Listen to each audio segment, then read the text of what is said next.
What is Uniform Civil Code? Uniform Civil Code is not at implemented as a law. A bill is prepared, but it is not introduced in India. It wants to replace personal laws of citizens based on religion with a set of common laws which apply on all citizens equally regardless of their religion. Implement of Uniform Civil Code all over India is a directive principles of state policy which the framers of the constitution want to implement it, because there are several religions. They want to see that irrespective of all the religions, there is common civil code which is applicable for all the citizens of this country. But one thing you have to understand as a for IAS or some competitive exams, even before constitution has come into force, in Goa there was Uniform Civil Code. In Goa there was Uniform Civil Code, which replaced the personal law based on the customs of each religion's community, for which there is a common set of rules governing the citizens. So personal laws in India, which are family laws and religious laws and all that, they are now applicable to all citizens. But in Goa, there is common Uniform Civil Code that was actually was there even before framing of the constitution. Because after the French people left the Goa and other places, they have given already common civil code to that area. So common civil code is there in that place, but there are some differences. For example, in Goa, property has to be inherited by both the husband and wife equally. Children get equally all the properties. It is not in India, in rest of the India. Likewise, if a girl doesn't give birth to children up to 25 years, so they can marry some other girl. Bigamy is not permissible there.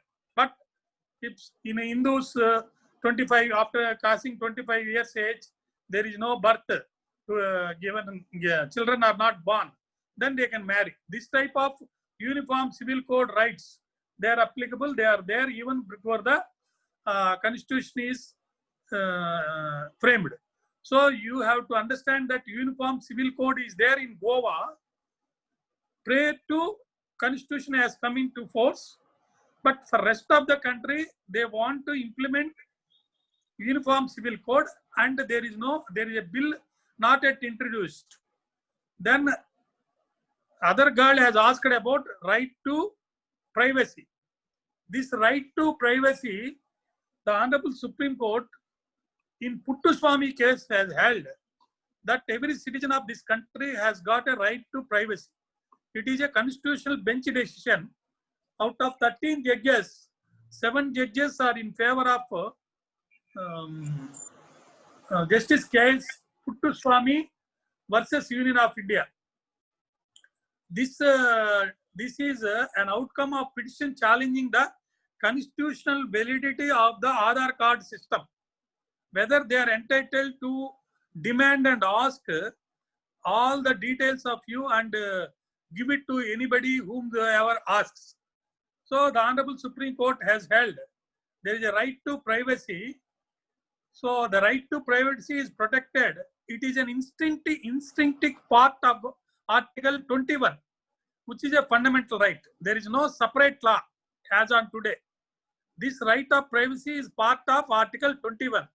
While implementing Article 21, by interpreting the words personal life and liberty and law and due process of law and all these things, the Honorable Supreme Court has held every citizen of this country, that for that matter even foreigners, they have got a right to privacy. These two things I want to make it clear. Of course, over the past 60 years, there are a number of decisions regarding right to privacy, but finally this is a constitutional bench decision overruling or confirming some of the decisions, and finally held, the Honorable Supreme Court has held that every citizen of this country has got right to privacy. Yes, any other questions?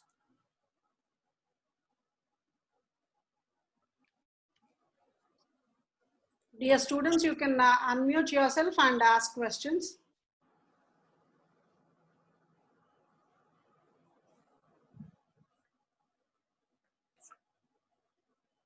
Sir, Yes. sir, I want to know the judgment of the Hakim and PBKMS filed case. What is that case? PBKMS and Hakim Sheikh. Now I am going to deal with important decisions of the Honorable Supreme Court. While dealing with, I may come across that decision and explain to you. There are 10 important constitutional judgments which one must know. So at that time, I will explain about that judgment. You open your video also so that he can see you. All people who want to ask the questions, please open your video also. And everybody should ask a question.